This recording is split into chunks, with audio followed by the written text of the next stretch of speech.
Hello, this is just a testing to make sure this is working. I was in exposure therapy for like 3 years, and when I was 15, my therapist recommended that I join a sport. She didn't care what sport, just as long as that I got out and did something. Now, this was terrifying for me because I suffered from severe social anxiety, PTSD, and occasionally panic attacks that made it hard for me to even leave the house. It was hard for me to go grocery shopping with my mom. I would have these terrible panic attacks where it felt like I couldn't breathe and like I was dying, and I ended up in the ER a few times because I thought I was having a heart attack. Like, it was just terrible. Part of exposure therapy is putting yourself out there and overcoming your anxiety, and I was determined to get the life that I always wanted, which was to play a sport and be good at a sport and have friends. And it was hard for me to even I only had one friend. Like, I couldn't talk to anyone. It was terrible. Some people describe me as a shell of a human growing up. It's kind of sad looking back. But I was determined to join a sport, and I went home. My brothers were in soccer. My mom said she'd sign me up for a soccer team, but when I looked at the soccer team, they competed 3 times a week.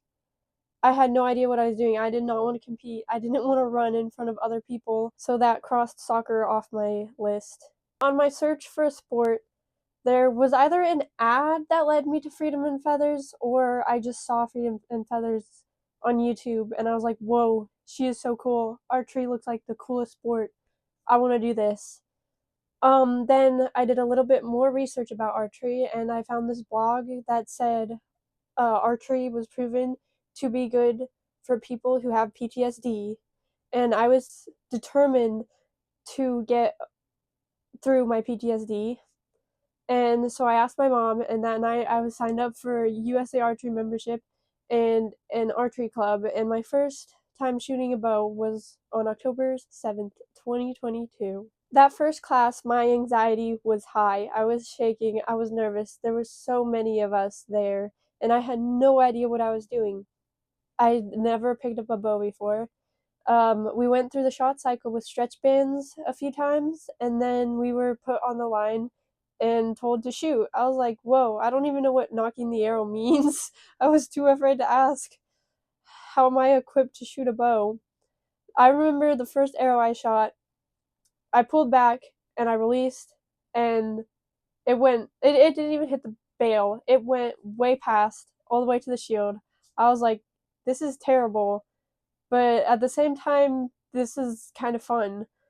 And I don't know what led me back to come back the second week. Maybe it was my mom forcing me because she already paid for the lessons. My anxiety was terribly high, and I was afraid to go back, but I did, and I kept going back. Part of my PTSD was these terrible nightmares that made it hard to sleep, and I was afraid to go to bed at night because of these nightmares. I would wake up not really knowing where I am, but thinking that I was back in the situation.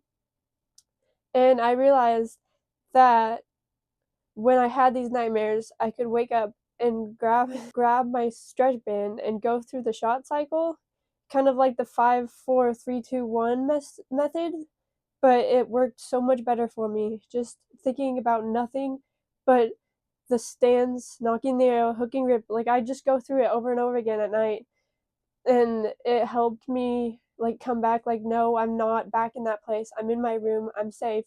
And right now I'm practicing archery for a sport that one day I will be good at. Those late nights of practicing with my stretch band were the nights where archery became more than just a sport for me. So, 7 months into archery, I got on our local travel team and I started to compete. And I remember my first competition was the Cornhusker State Games at Prairie Bowman, and it was terrifying.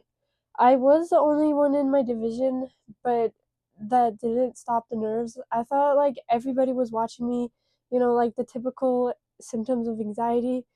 It was so bad, but at the same time, it was so good. At the end, I ended up placing first because I was the only one in my division, but it gave me a confidence boost.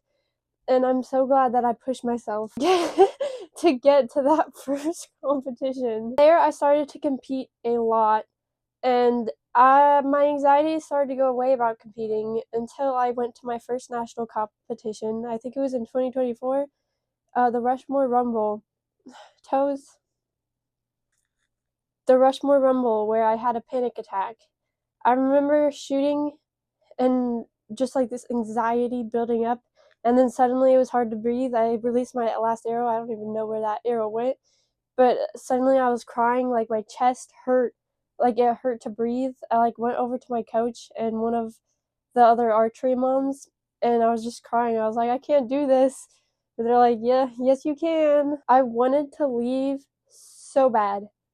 Like I didn't even want to finish the competition, but the end was over and I went and I collected my arrows.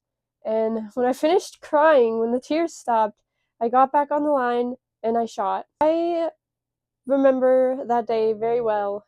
I was kind of embarrassed that I had a panic attack in front of everybody, but at the same time, everyone was supportive. And after having that panic attack, I wasn't afraid to have a panic attack at another competition. I don't know if that makes sense, but since I already had it and like the world wasn't over, like it kind of reinforced my confidence that yes, I can do this. Even though in the moment and a little bit after having the panic attack, I felt like I wanted to quit archery and that I was never gonna step on a competition stage again. But I ended up going back and shooting, and then I ended up going to the Vegas shoot. At the Vegas shoot, I was in like the flow state, I guess I've heard some therapists say, where you're just in that mindset that like not really much can stop you. I shot amazing. I broke a personal best like every day that I was there, and it was awesome. I remember the Vegas shoot like it was yesterday. I have to go back. How I went from this person who had panic attacks whenever I went into public. It was hard for me to even like go into a grocery store or to talk to people or to hang out with friends. And now I have friends. I go shopping by myself all the time because I'm 18 now. Why did you just bite me? That's not very polite.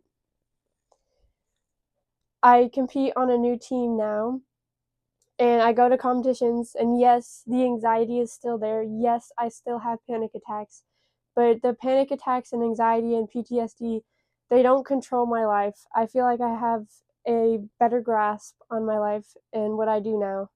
And I do owe it to archery and a lot of my progress to my coach who pushed me and didn't let me give up when I wanted to.